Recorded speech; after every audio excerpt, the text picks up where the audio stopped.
ఏదైతే మనం గట్టిగా పట్టుకున్నామో దాన్ని చివరి వరకు పట్టుకోవాలి. మధ్యలో వదిలేస్తే మనం అనుకున్న గమ్యాన్ని చేరుకోలేం. నిజమా కాదా? యేసుప్రభు వారు ఏం చెప్పారంటే, మీరు నన్ను వెంబడిస్తున్నారు కనుక మీ ప్రాణమును సహా ద్వేషించి మరణము వరకు నమ్మకంగా నన్ను వెంబడించండి, మీకు జీవకిరీటం ఇస్తాను. అంతేనా చెప్పారు ఆయన? మీకు జీవకిరీటం నేను ఇవ్వాలనుకుంటున్నాను కనుక నమ్మకంగా మరణము వరకు వెంబడించండి. ఎప్పటి వరకునట? మరణము వరకు నన్ను వెంబడించండి. ఎప్పుడు కూడా మీరు పట్టుకున్న దాన్ని గట్టిగా పట్టుకోండి తప్ప వదిలేయొద్దు. మీరు గట్టిగా పట్టుకోవాలి. అది విశ్వాసమైనా మరోటైనా మీరు గట్టిగా పట్టుకోవాలి. ఎక్కడైనా మీరు వదిలేస్తే ఖచ్చితంగా మీరు ఏమైపోతారు? లోపలికి రాలేరు, బయటికి వెళ్ళిపోతారు, తొట్టిల్లిపోతారు. ఇప్పుడు ఒక లోయలో మనం పడిపోతున్నప్పుడు ఒక తాడు మనకు దొరికింది అనుకోండి, ఆ తాడుని లూజుగా పట్టుకోవాలా, గట్టిగా పట్టుకోవాలా? ఎందుకు గట్టిగా పట్టుకోవాలి? లూజుగా పట్టుకుంటే మనం పడిపోయే ఛాన్సెస్ ఎక్కువ. అందుకే ఆ తాడు మనం గట్టిగా పట్టుకున్నప్పుడు ఖచ్చితంగా మనకేమవుతాం? పైకి లేస్తాం, పైకి వెళ్ళగలుగుతాం. ఇన్ ద సేమ్ వే మనం ఏదైతే విశ్వాసాన్ని కలిగి ఉన్నామో ఆ విశ్వాసాన్ని మనం గట్టిగా పట్టుకోవాలి. ఆ విశ్వాసంలో గట్టిగా నిలబడాలి. ఎప్పుడైతే మనం గట్టిగా నిలబడతామో, బలంగా ఆ విశ్వాసాన్ని పట్టుకుని వేలాడతామో, రక్షణలోనికి వెళ్ళడానికి మనకు ఛాన్సెస్ ఉంటాయి. ఎవరైనా అంతే.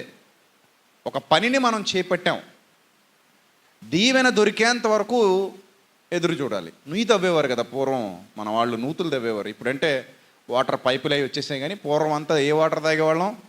బావి జలాలు, అంతే కదా. నూతి నీళ్ళు.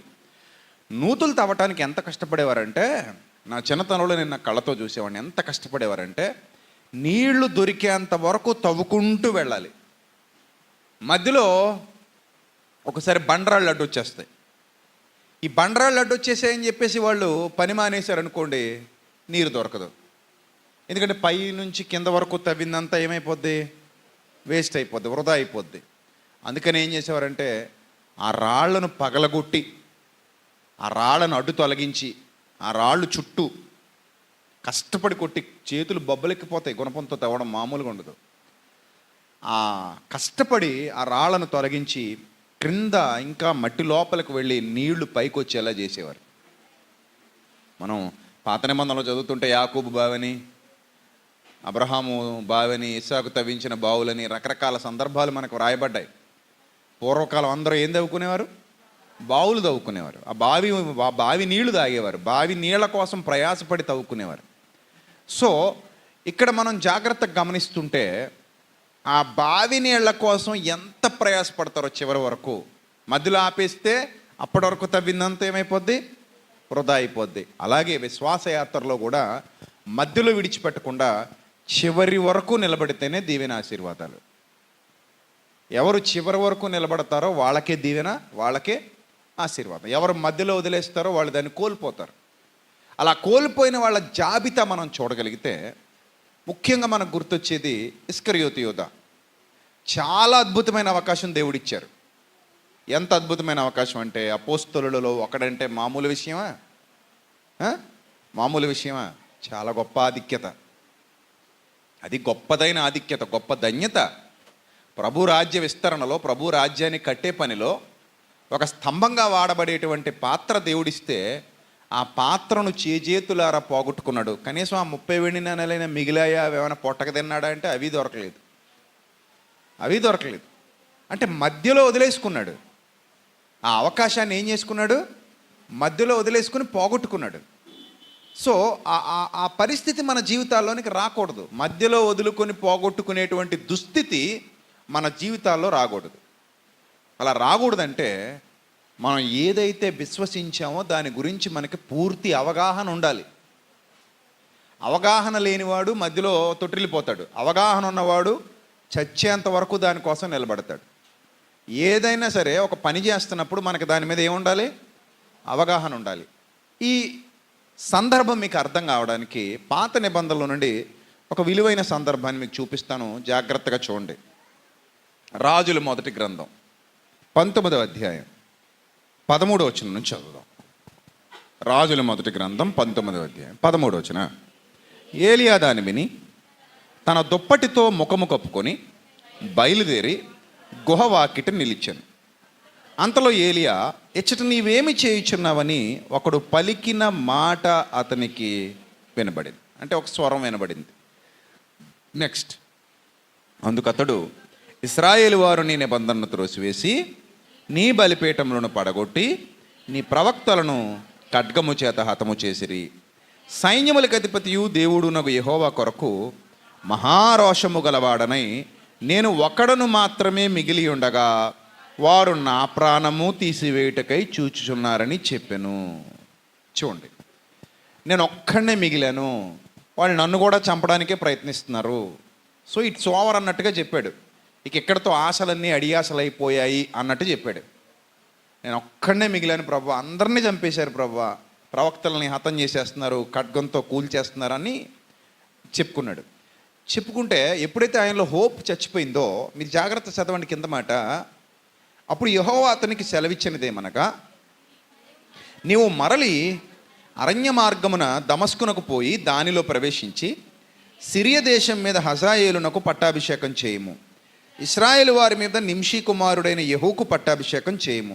నీకు మారుగా, జాగ్రత్తగా అబ్జర్వ్ చేయండి, నీకు మారుగా ప్రవక్తయై ఉండుటకు అబెల్మెహోలావాడైన షాపాతు కుమారుడైన ఎలీషాకు అభిషేకము చేయుము అన్నాడు. ఏమంటే ఏలియా ముసలాడైపోయాడా అప్పటికేమైనా? నడవలేకపోతున్నాను ప్రభువా అన్నాడా? అన్నాడా? కాళ్ళు సరిగా సపోర్ట్ చేయట్లేదు ప్రభువా అన్నాడా? కళ్ళు సరిగా సపోర్ట్ చేయట్లేదు ప్రభువా అన్నాడా? మరి ఏమన్నాడు చెప్పండి? నేను రోషము గలవాడనై నేను ఒక్కడనే ఉన్నాను, ఇంకెవరు లేరు. అక్కడే 19:4 చూడండి, 19:1 నుంచి చదవండి ఒకసారి. 19:1 నుంచి. ఏలియా చేసినదంతయు అతడు ఖడ్గము చేత ప్రవక్తలను అందరినీ చంపించిన సంగతియు ఆహబు యెజెబెలునకు తెలియజెప్పగా, యెజెబెలు ఒక దూత చేత ఏలియాకు ఈ వర్తమానము పంపించెను. ఏంటట వర్తమానం? యెజెబెలు కోపంతో ఒక వర్తమానం పంపించింది. రేపు ఈ వేళకు నేను నీ ప్రాణమును వారిలో ఒకని ప్రాణము వలె చేయని ఎడల దేవుడు నాకు గొప్ప అపాయము కలుగజేయునుగాక.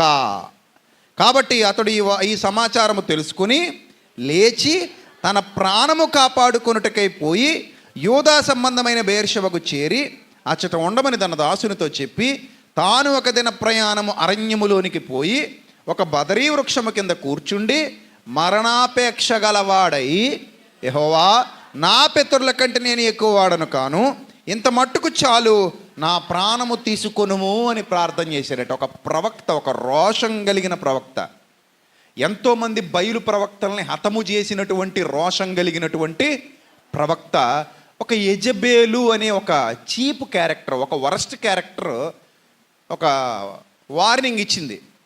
ఎవరికి వార్నింగ్ ఇచ్చింది? ఒక రోషం కలిగిన ప్రవక్త అయిన ఏలియాకి వార్నింగ్ ఇచ్చింది. ఏమని వార్నింగ్ ఇచ్చింది? రేపు ఈ టైంకి నేను చంపేస్తా అంది. అవుతుందా అది? చంపడం వాళ్ళ చేతుల్లో ఉందా? అప్పుడు తెలివైనవాడైతే ఏమనాలో తెలుసా? ఆ భయం లేనివాడైతే, ఆ ధైర్యంతో, ఇంకా ధైర్యంతోనే ఉన్నవాడైతే ఏమనాలంటే, ఏలియా గారు, అది నీ చేతుల్లో లేదు, నీ చేతుల్లో లేదు. నన్ను చంపాలంటే పైనుంచి నీకు ఆర్డర్ రావాలి. నువ్వు చంపాలనుకున్న నన్నేమి చంపలేవు. నా వెంట్రుక కూడా నీ శక్తి వలన రాలి నేల పడదు. ఒకవేళ నేను మరణించాలన్నది నా తండ్రి చిత్తమైతే ఆయన నన్ను తీసుకెళ్ళిపోతాడు. ఎందుకంటే సమస్త మానవుల ప్రాణము ఎవరి వశము? దేవుని వశము, యెహోవా వశము.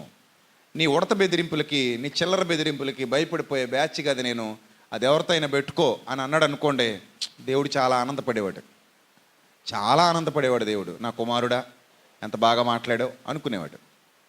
అంతే కదా మరి. ఆ బెదిరింపు ఎక్కడి నుంచి వచ్చింది? యెజెబెల్ దగ్గర నుంచి వచ్చింది. యెజెబెల్ అంటే దేవునికి శత్రువు, ఆహబు దేవునికి శత్రువు, దేవుని పిల్లలందరికీ శత్రువులు వాళ్ళు, దేవుని పరిచర్యకు శత్రువు. ఏలియా హీరో, దేవుని పక్షాన నిలబడినటువంటి హీరో. అప్పటికే మంచి విజయం సాధించి ఉన్నాడు, మంచి ఊపు మీద ఉన్నాడు. అలాంటి వాడికి ఈ థ్రెటనింగ్ ఉంటుంది, బెదిరింపు కాల్స్ వస్తాయి, బెదిరిస్తుంటారు. ఎవడో సాతానుగాడు మనల్ని బెదిరిస్తూనే ఉంటాడు. కామెంట్లు చేస్తాడు, ఫోన్లు చేస్తాడు, బెదిరిస్తాడు. అలా చేసేస్తాం, ఇలా చేసేస్తాం, అక్కడికి వస్తే ఎలా చేసేస్తాం, ఇక్కడికి వస్తే ఎలా చేసేస్తాం, పిచ్చి బెదిరింపులన్నీ బెదిరిస్తుంటాడు. సో ఈ బెదిరింపులకు భయపడిపోతే దేవుని కుమారుడు ఎలా అవుతాడు? ఈ బెదిరింపులకు భయపడిపోతే దేవుని సేవకుడు ఎలా అవుతాడు? ఈ బెదిరింపులకు భయపడిపోతే రోషం కలిగిన ప్రవక్తగా తన పేరు చిరస్థాయిగా ఎలా నిలబెట్టుకుంటాడు?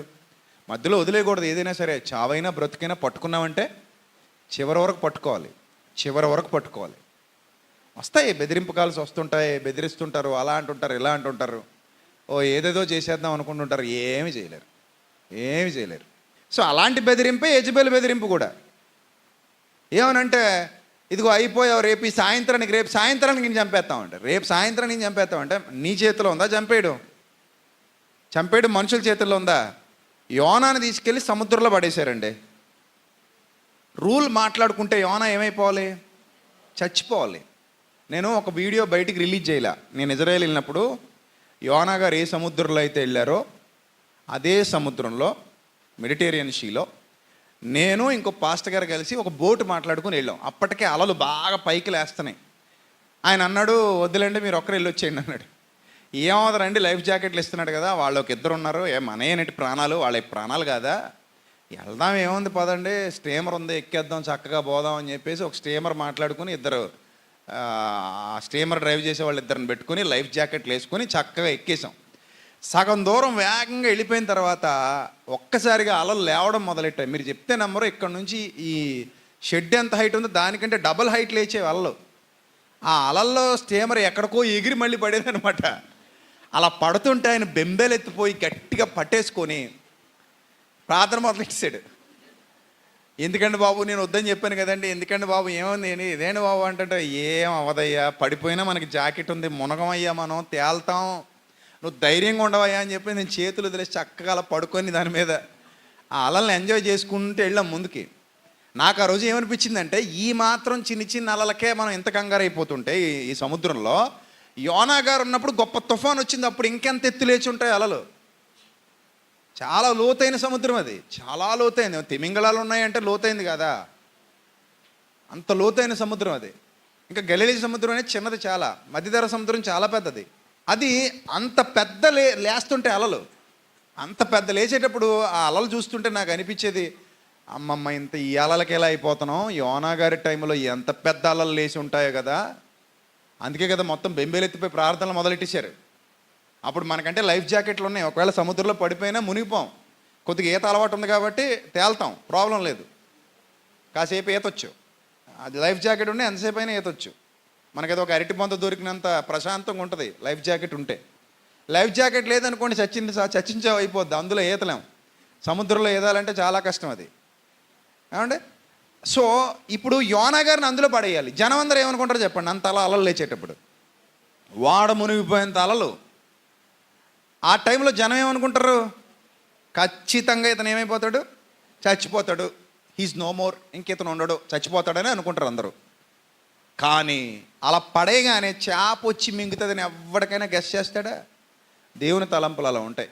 మనిషి చచ్చిపోవాలంటే చచ్చిపోడు, దేవుడు కాపాడాలనుకుంటే నువ్వు చావాలనుకున్నా చావలేవు, దేవుడు కాపాడాలనుకుంటే నిన్ను చంపాలనుకున్నా చంపలేరు. దేవుని అనుమతి లేకుండా మీ తల వెంట్రుకల్లో ఒక్కటి కూడా రాలి కింద పడదు, అది ఎవరి తరం కాదు. ఆయన అనుమతి లేకుండా మన తల వెంట్రుక నేల రాలదు. ఆయన అనుమతి ఉండాల్సిందే. ఏదైనా సరే, ఎవడు స్కెచ్ చేసుకున్నా, ఎవడు ప్లాన్ వేసుకున్నా, ఎవడు ఏం చేసేద్దాం అనుకున్నా, ఆయన అనుమతి లేకుండా మన వెంట్రుకల ఒక్కటి కూడా రాలిపడదు. మీరు పిచ్చుకల కంటే శ్రేష్ఠులు. ఇదే కాన్సెప్ట్లో ఏలియా గారు కూడా ఉన్నాడు అనుకోండి, నో ప్రాబ్లం, ఇంకా కొన్నాళ్ల పాటు ఆయన ప్రవక్తగా కొనసాగుతాడు. అంతేగాని ఆవిడెవరో బెదిరించేస్తే ఈయన బెదిరిపోవడం ఏంది? వచ్చి ఏమని ప్రార్థన చేస్తాడు, అక్కడ టెన్షన్లో ఆ భయంలో ఏం చేస్తున్నాడో తెలియక సేవకుడిని అక్కడ వదిలేసి ఒక దిన ప్రయాణం అడవిలో పోయాడట. ఇప్పుడు అడవిలో ఏ పామైనా గరిచేస్తే, అడవిలో ఏ సింహమైనా మీద పడిపోతే, అడవిలో ఏ ఎలుగుబంటైనా మీద పడిపోతే అప్పుడు రాదా మరణం? మరణం ఎప్పుడైనా వస్తుంది. చెప్పండి, నాకు మరణం రాదని ఎవరైనా అనగలరా? అది ఫిక్స్ కదా. జననం ఫిక్స్, మరణం ఫిక్స్. ఈరోజు కాకపోతే రేపు, రేపు కాకపోతే ఎల్లుండి, లేకపోతే 10 ఏళ్ల తర్వాత, లేదా 20 ఏళ్ల తర్వాత, 30 ఏళ్ల తర్వాత చచ్చినట్టు చావాలి. అర్థమైందా? ఏమవ్వాలి? చచ్చినట్టు చావాలి. తప్పదు, అది ఏదో రోజు అలాగే చావాలి. దానికి మనం డేర్గా ఫిక్స్ అయిపోయి ఉన్నాం అనుకోండి, అది ఏదో రోజు ఎలాగా వస్తుంది. దాని గురించి ఇంత టెన్షన్ ఎందుకు? అడవిలోకి వెళ్ళిపోతే మరణం రాదా ఏంది ఏలియా గారికి? అడవిలోకి వెళ్ళిపోయినా ఏలియా గారికి మరణం వస్తుంది. కానీ మరణం అనేది ఎప్పుడైనా వస్తుంది. దాని గురించి బెంగ పెట్టుకుని దాని గురించి భయపడాల్సినంత నెసెసిటీ లేదు. సో ఇక్కడ చూడండి జాగ్రత్తగా, దేవుడు ఎంత నమ్మకత్వాన్ని పెట్టుకున్నాడో ఆ నమ్మకత్వం అంతా ఏలియా గారు తన మాటలతో తీసేసుకుంటున్నాడు. అతని ఆరంభం ఎలా ఉంది, అంతం ఎలా ఉంటుంది చూడండి. ఆరంభం ఎలా ఉంది? రోషం కలిగిన ప్రవక్త అంటే ఎవరి పేరు చెప్పాలి? ఏలియా గారి పేరే చెప్పాలి. ఇప్పటికీ ఆ కొండ మీద ఏలియా గారు ఏ కొండ మీద అయితే వధ చేశారో ఆ కొండ మీద ఇప్పటికీ ఏలియా గారి స్తూపం నిలబెట్టేశారు. నేను ఆల్రెడీ యూట్యూబ్లో పెట్టాను వీడియో. అది ఒక స్తూపం నిలబెట్టి కత్తి పట్టుకుని ఉంటాడు ఏలియా. దాన్ని ఏమంటారు, స్టాట్యూ. కత్తి పట్టుకుని ఉంటాడు. ఏ కొండ మీద అయితే వధ జరిగిందో, ఏ కొండ మీద అయితే బలి జరిగిందో, ఆహాబు అతని ప్రవక్తల్ని, బయలు ప్రవక్తల్ని ఎక్కడైతే హతం చేశాడో ఆ కొండ ఇప్పటికీ ఫేమస్ ఇజ్రాయెల్లో. అది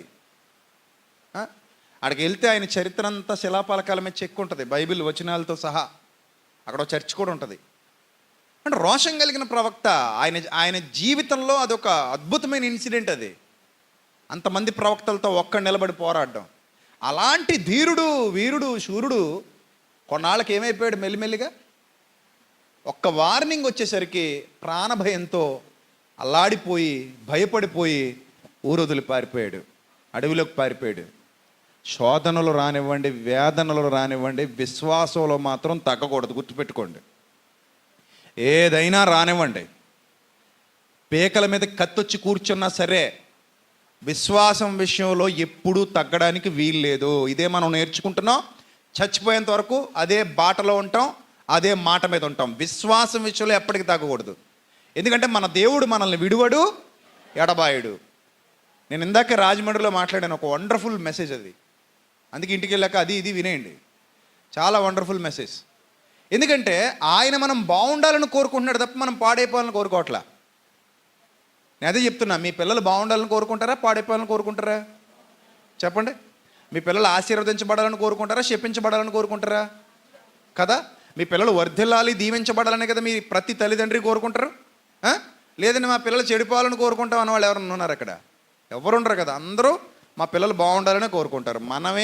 మనము చెడ్డవారై ఉండి మన పిల్లలకు మంచి ఈవులు నెరిగి ఉండగా, మరి మన దేవుడు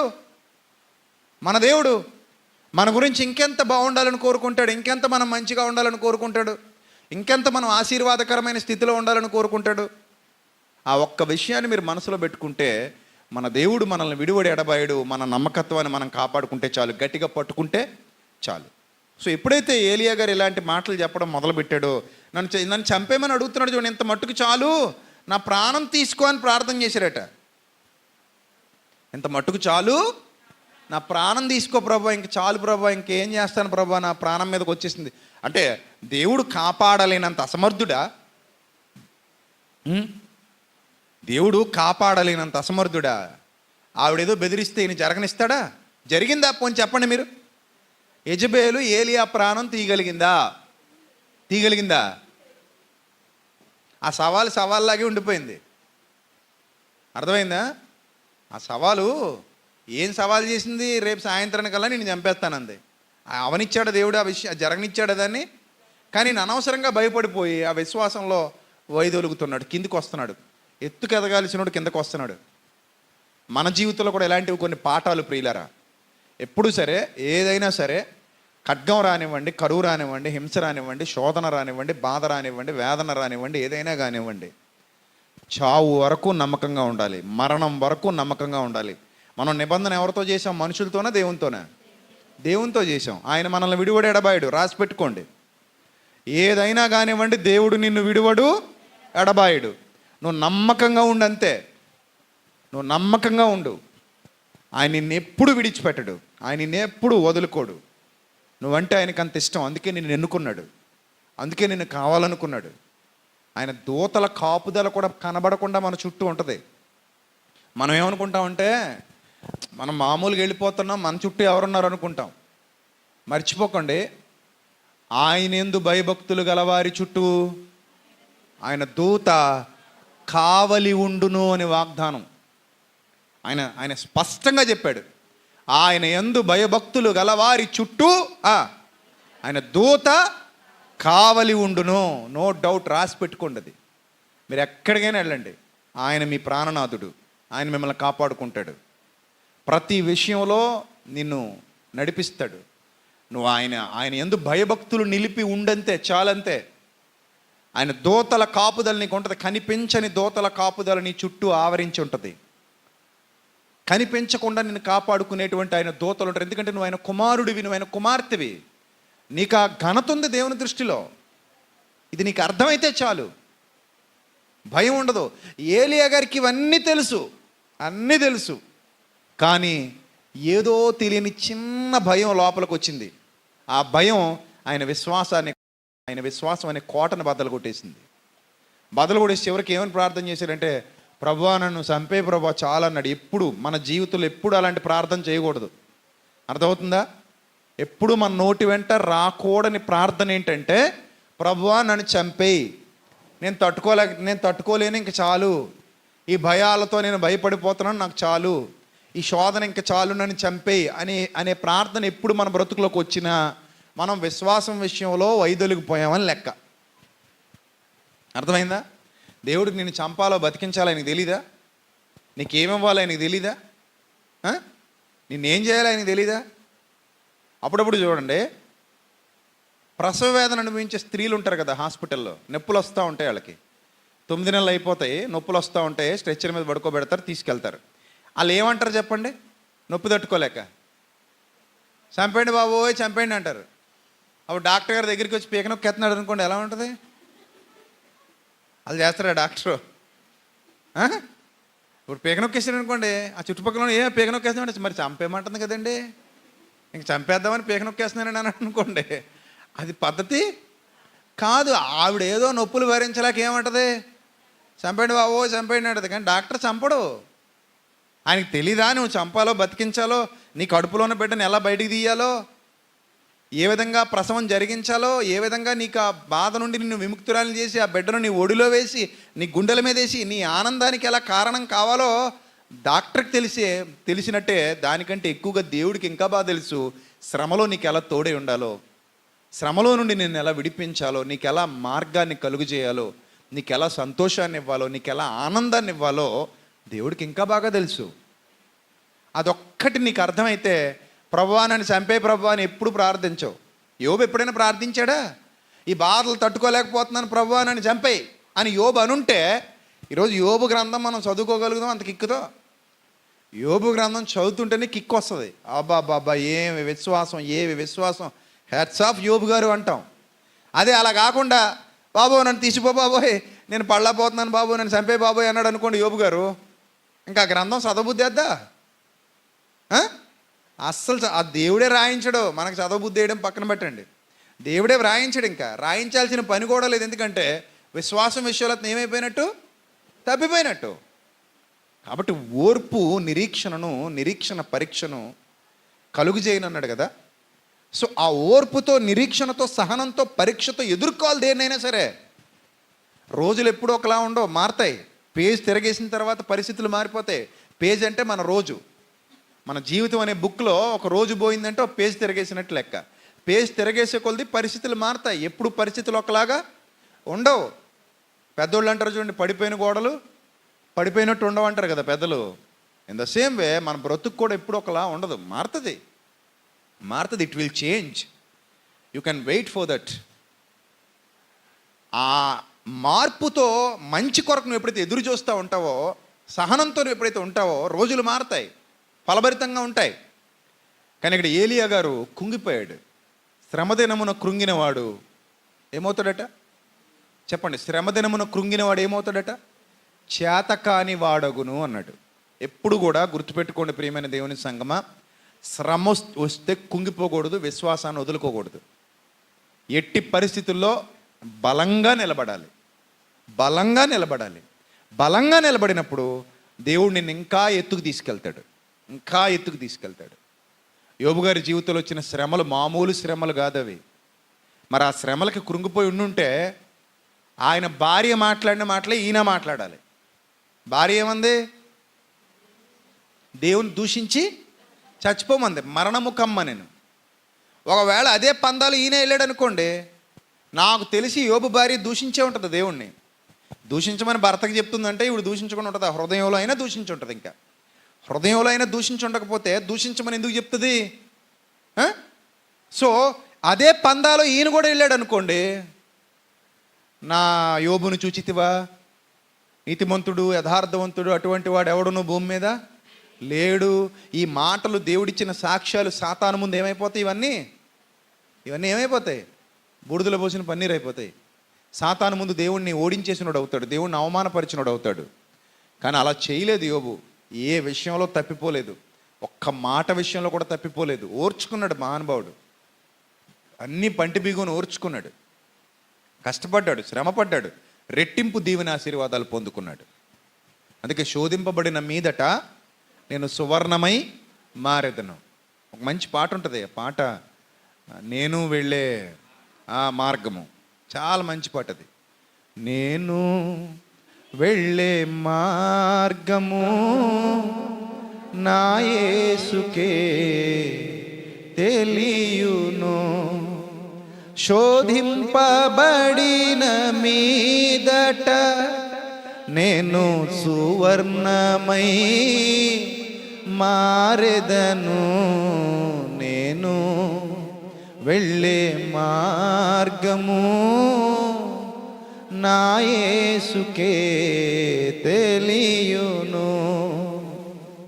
ఆ ఒక్క పాయింట్ మనకు అర్థమైతే నా రేపేంటో నాకు తెలీదు, కానీ నా రేపేంటో నా ప్రభుకి తెలుసు.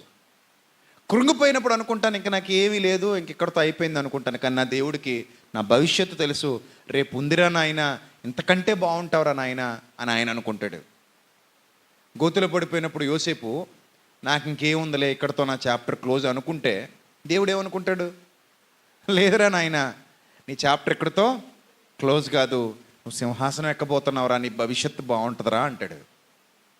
చెరసాల్లో 2 ఏళ్ళు ఉన్నప్పుడు యోసేపు ఇంక లేదు నా జీవితం అయిపోయింది, ఇంక ఇలాగే అంతమైపోతానని అనుకుంటే, ఆ చీకటి రాత్రిలో కృంగిపోయి ఏడుస్తూ సంకెళ్లతో బాధపడుతూ కన్నీరు కారుస్తూ చెప్పకూడు తింటూ వేదన అనుభవిస్తున్నటువంటి టైంలో ఈయన ఆలోచనలు అలా ఉంటే గనుక దేవుడి ఆలోచనలు ఎలా ఉంటాయి?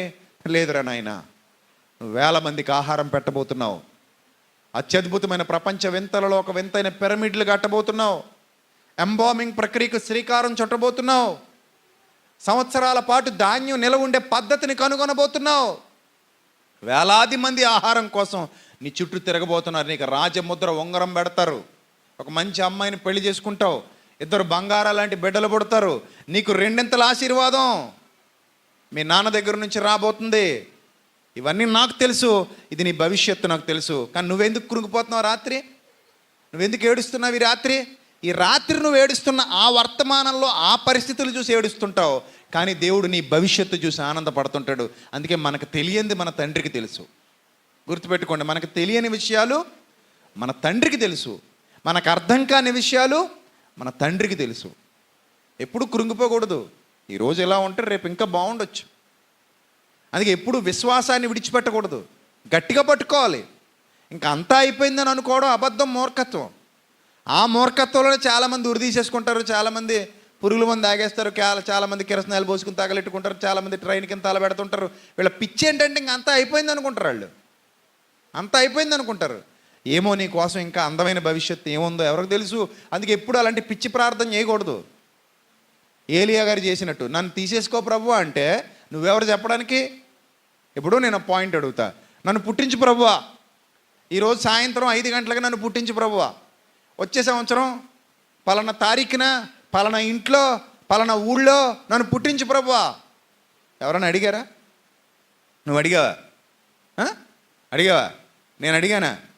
చెప్పండి, ఎవరన్నా అడిగావా? ప్రభువా పలానా ఊరిలో నన్ను పుట్టించు, పలానా ఇంట్లో నన్ను పుట్టించు, మగవాడిగా నన్ను పుట్టించు, ఆడుదానిగా నన్ను పుట్టించు అని ఎవరైనా అడిగారా? ఎవ్వరు అడగల. అంటే నీ జననం నువ్వు అడగకుండా జరిగింది. ఏమ రైట్? రైట్. నువ్వు అడగకుండా నీ జననం జరిగింది. మరి నీ మరణం విషయంలో నువ్వెవరు అడగడానికి? ప్రభువా నన్ను తీసిపో, తట్టుకోలేకపోతున్నాను, నేను ఇంక చాలు బాబు, ఇంక చాలు, నన్ను తీసుకుపో, ఇంక చాలు, ఇంక నన్ను చేర్చేసుకో నీ సన్నిధికి. ఏంది ఇది? ఆయనకి తెలీదా ఎప్పుడు చేర్చుకోవాలో? ఆయనకి తెలీదా ఎప్పుడు నిన్ను తీసుకెళ్లాలో?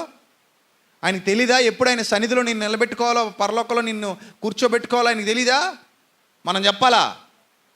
అదే అల్ప విశ్వాసం, అదే అల్ప విశ్వాసం. అలాగే చావు నిర్ణయాలు కూడా మనం తీసుకోకూడదు. ఎవడైనా ప్రేరేపించినా సరే, ఒక్కోసారి ప్రేరేపిస్తుంటారు. యోబు భార్య యోబుని ప్రేరేపిస్తుంది. ఏ భార్య అయినా మొగుడిని చచ్చిపోమంటుందా? అంటే ఇంకా పనికిరావు కాబట్టి చచ్చిపోమంటుంది. పనికొస్తే బతకాలి, పనికి రాకపోతే చచ్చిపోవాలా? ఇదేనా బంధం? ఈ రోజుల్లో బంధాలు అలాగే తగలటాయి. ఈ రోజుల్లో బంధాలు ఎలా తగలటాయి అంటే, ఉపయోగపడితే బతకాలట, ఉపయోగపడకపోతే ఏమైపోవాలట? చచ్చిపోవాలట. మొన్న ఒక ఆవిడ వాళ్ళ నాన్న గురించి మాట్లాడుతుందట. మంచం పట్టేసాడు, ఒక్కతే కూతురు. ఇంక మరి ఒక్కతే కూతురు కాబట్టి దారి లేదు, కూతురింటి దగ్గరే పెడతారు తీసుకొచ్చి. అప్పుడు అంటుందట, అందరికీ చావు వస్తుంది కానీ మా నాన్న దరిద్రుడికి చావు రావట్లేదు అందట. అందరికీ చావు వస్తుంది కానీ మా నాన్న దరిద్రుడికి ఏం రావట్లేదు, చావు రావట్లేదు. మమ్మల్ని పీడించుకు తింటున్నాడు, మా ఇంట్లో పడేసారి తీసుకొచ్చి. ఆ మాటలు విన్నప్పుడు ఆ తండ్రి హృదయం ఎంత పగిలిపోద్దో. ఒక్కగానొక్క కూతురు, అరే ఎంత ప్రేమగా పెంచుకుని పెళ్లి చేశాను, ఎన్ని కష్టాలు పడ్డాను దీనికోసం అని ఎంత ఏడుస్తాడు కదా. అంటే అదే నాన్న రోజు 2 చేతుల సంపాదిస్తూ రోజుకు ఒక 10,000 తెస్తున్నాడు అనుకోండి, నెలకు 20,000 తెస్తున్నాడు అనుకోండి, లేకపోతే ₹1,00,000 తెస్తున్నాడు అనుకోండి. మా నాన్న దరిద్రుడు అంటదా, నాన్నగారు జ్యూస్ తాగుతారా, పక్క సర్దేశాన్ని పడుకుంటారా, భోజనం పెట్టేయమంటారా, వేడివేడిగా ఉంది నాన్నగారు, తినేయండి నాన్నగారు, అలా మీరు లేట్ చేయకూడదు, ఆరోగ్యం ఏమైపోవాలి అంటది. అవునా కదా? ఈ దొంగ మొక్కలన్నిటికీ ప్రేమ ఎందుకు? ఉపయోగపడితే ప్రేమ, యూజ్ అండ్ త్రో లేకపోతే వాడేసాం, పడేసాం, తినేసాం, ప్లేట్ ఇసిరేసాం, తాగేసాం, గ్లాస్ ఇసిరేసాం అన్నట్టు అన్నీ బాగుంటే మనకు విలువ, ఏమాత్రం బాగపోతే విలువ లేదు. అంటే తినడానికి ముందు విస్తరాక్కి ఎంతో విలువ, తినేసిన తర్వాత ఎంగిలి విస్తరాకు దానికి విలువ లేదు. కొత్త విస్తరాక్కే విలువ, ఎంగిలి విస్తరాక్కి విలువ లేదు. అన్నీ ఉన్న విస్తరాకు గౌరవంగా చూస్తారు. అదే ఎంగిలి అయిపోయిన తర్వాత ఆ విస్తరాకుని ఎవడు గౌరవంగా చూడ్డు. సో ఈరోజు బంధాలు అలా మారిపోయాయి. గుర్తుపెట్టుకోండి, ఏ బంధమైనా సరే కృతజ్ఞతాపూర్వకంగా ఉండాలి ఆ బంధాలు. ఇప్పుడు అమ్మ నాన్న మనకి ఎప్పుడో ఉపయోగపడ్డారు, ఇప్పుడు ఉపయోగపడట్లేదండి. ఇప్పుడు ఉపయోగపడనంత మాత్రాన కృతజ్ఞత లేకుండా ఉంటావా? చెప్పండి. మరొకప్పుడు నువ్వు వాళ్ళకు ఉపయోగపడలేదు తెలుసు కదా. నీ చిన్నతనంలో నీ వల్ల పావల ఉపయోగం లేదు మీ అమ్మకి నాన్నకి. 20 ఏళ్ళు పెంచుతారు మనల్ని, వాళ్ళ జీవితమే మనకు పెట్టుబడి కదా. ముసలి వయసుకు వచ్చాక ఇంక వీళ్ళ వల్ల మనకు ఉపయోగం లేదు, పండుటాకులు ఎగిరిపోండి చచ్చిపోండి అంటే తప్పు కదండి. అది తప్ప కదా. కొంతమంది ఇంట్లో ముసలాళ్ళని అలాగే అంటుంటారు, చావే బాబు, నీకు చావు రావట్లేదు ముసల్దానా, నువ్వు చస్తే బాగుంటుంది అంటారు. తప్పండి, అది చాలా పాపం. అది ఏదో రోజు మీకు ఆ సీన్ రిపీట్ అయింది అనుకోండి, అప్పుడు అర్థం అవుద్ది. ఎప్పుడు అలా అనకూడదు. ఎందుకంటే ఈ భూమి మీద మనం బతుకుతున్నామంటే కొన్ని వందల మంది సహాయం వల్లే మనం ఈరోజు ఇలా ఉన్నాం. మనం సంఘజీవులం. మనం అది ఎప్పుడు మర్చిపోకూడదు. మనం ఎదిగామంటే మనకు చుట్టూ 100 మంది ఉంటారు, వాళ్ళందరి వల్లే మనం ఎదుగుతాం. వాళ్ళు ఎవరు లేకపోతే మనం ఎదగం. ఆ కృతజ్ఞత ఎప్పుడు మనలో ఉండాలి. మనం బాగుపడ్డామంటే ఎవడో ఉన్నాడు పునాదేసినోడు, కృతజ్ఞత ఉండాలి. కృతజ్ఞత ఎప్పుడైతే పోతుందో నువ్వు చచ్చినట్టు లెక్క. అర్థమైందా? ఇప్పుడు మన భార్య ఉంది, భార్య లేకుండా భర్త వర్ధిల్లుతాడా? భార్య లేకుండానే భర్త అన్నీ చేసుకొచ్చేయగలడా? ఎంతో కొంత నీ ఎదుగుదలలో నీ భార్య కష్టం కూడా ఉంది కదా. ఏదో విధంగా నీకు సహాయపడింది కదా. నీకు వండి పెట్టడమో, ఇంట్లో శుభ్రం చేయడమో, ఇంకొకటో తన కష్టం కూడా ఉంది. అలాగే ఈరోజు ఈ భార్యకి ఉపయోగపడటంలో భర్త కష్టం కూడా ఉంది. అంటే ఒకరికొకరు చేయూత. అలాగే పిల్లలకి తల్లిదండ్రులకు పిల్లలు. ఈ విధంగా మనం అందరం సంఘజీవులం, ఒకరితో ఒకరు ఐక్యమై ఉన్నాం. వేర్లు ఎలాగైతే ఒకదానితో ఒకటి కనెక్ట్ అయి ఉంటాయో మనం కూడా ఒకరితో ఒకరు ఏమై ఉన్నాం, కనెక్ట్ అయి ఉన్నాం. ఒకరు లేకుండా ఒకరు లేరు అన్నట్టు జీవితాలు. ఆ కృతజ్ఞత మనుషుల్లో ఉండాలి, మర్చిపోకూడదు. అది ఆ కృతజ్ఞత ఎప్పుడైతే చచ్చిపోద్దో మనుషుల్లో ప్రేమ కూడా చచ్చిపోద్ది. అందుకే యూజ్ అండ్ త్రో, వాడుకోవటం వదిలేయటం, వాడుకోవటం వదిలేయటం. ఇదేం దరిద్రం బ్రతుకు. మనకి ఎప్పుడు ఉపయోగపడినా వాళ్ళ మీద ఒక కృతజ్ఞత ఉండాలి. మనకి చచ్చిపోయేంత వరకు అది మర్చిపోకూడదు. అది నిజమైన మానవ జీవితం అంటే. అర్థమైందా? అంతేగాని ఇంకా అయిపోయిందిలేండి వదిలేయండి అన్నట్టు అది మంచి స్వభావం కాదు. యోబు భార్య అలాంటి దుస్థితిలో ఉంది.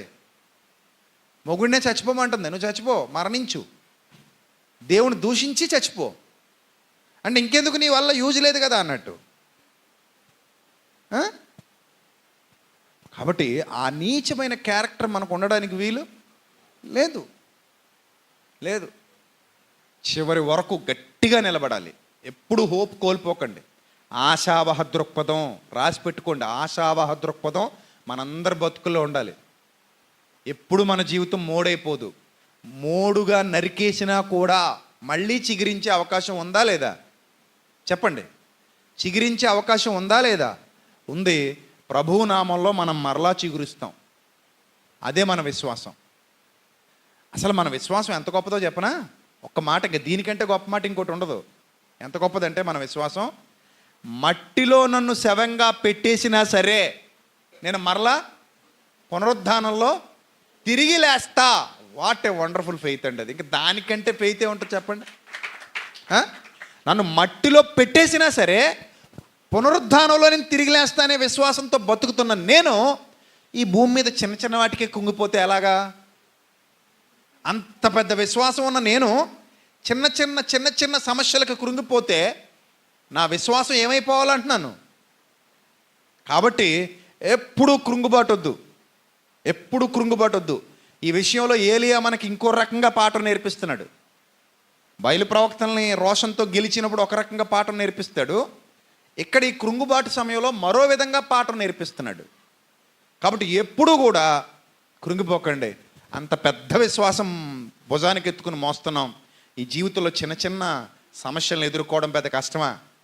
చిన్న చిన్న సమస్యలను జయించడం మనకు పెద్ద కష్టమా? చిన్న చిన్న శోధనలు జయించడం మనకు పెద్ద కష్టమా? కష్టమేం కాదు. బలంగా నిలబడండి, దేవుడు సహాయం చేస్తాడు. బలంగా నిలబడండి, దేవుడు తోడుగా ఉంటాడు. బలంగా నిలబడండి, దేవుడు కృప చూపిస్తాడు, దేవుడు కరుణ చూపిస్తాడు, దేవుడు కాపాడుకుంటాడు. ఏదో రీతిగా ఆయన నీ పట్ల కృప, కరుణ, ప్రేమ చూపించి నిన్ను నిలబెట్టుకుంటాడు. కాబట్టి అలాంటి స్థిర విశ్వాసంతో కదలని వారుగా ప్రభు కార్యాభివృద్ధి అంది ఎప్పటికీ ఆసక్తి కలిగి ముందుకే పోవాలి తప్ప ప్రభువా నన్ను తీసేసుకో, ప్రభువా నేను తట్టుకోలేకపోతున్నాను, ప్రభువా నన్ను చేరు చేసుకో ప్రభువా అని ఎప్పుడు అడగడానికి మనకు రైట్ లేదు. పుట్టుక మన చేతిలో లేదు, చావు మన చేతిలో లేదు. రెండు ఆయనకే ఇచ్చేయాలి. నీ ఇష్టం ప్రభువా, నీ ఇష్టం, ఎలా వాడుకుంటావు నన్ను వాడుకో. నేను నీ కొరకు ఇదిగో ఒక పాత్రగా నిలబడ్డాను. ఏ రీతిగా నేను నీకు ఉపయోగపడగలను ఆ రీతిగా నన్ను ఉపయోగించుకో తండ్రి. నాకున్న ధనము, నా ప్రాణము, నా శక్తి, నాకున్న సమస్తము, నా శరీరము సమస్తము నీ ముందు పెడుతున్నాను.